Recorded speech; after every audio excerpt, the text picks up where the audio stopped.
this guide, we're going over how to end encryption on WhatsApp.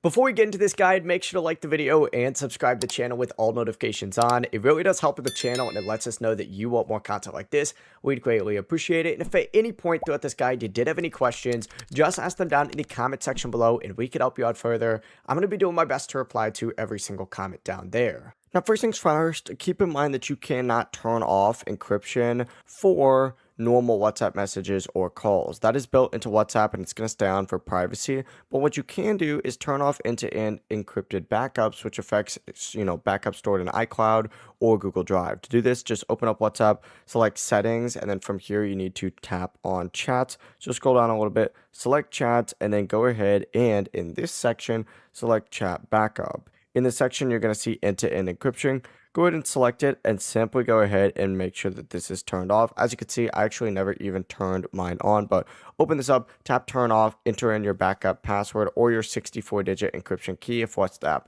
does end up asking for it. But as soon as you turn it off, your WhatsApp messages will be encrypted when you send and receive them, but your cloud backup will no longer be protected with your private WhatsApp encryption key. Before you leave this guide, make sure to like the video and subscribe to the channel with all notifications on. It really does help the channel and it lets us know that you want more content like this. We'd greatly appreciate it. And if at any point throughout this guide you did have any questions, once again, ask them down in the comment section below and we can help you out further. I'm going to be doing my best to reply to every single comment down there. Have a great rest of your day though. Peace.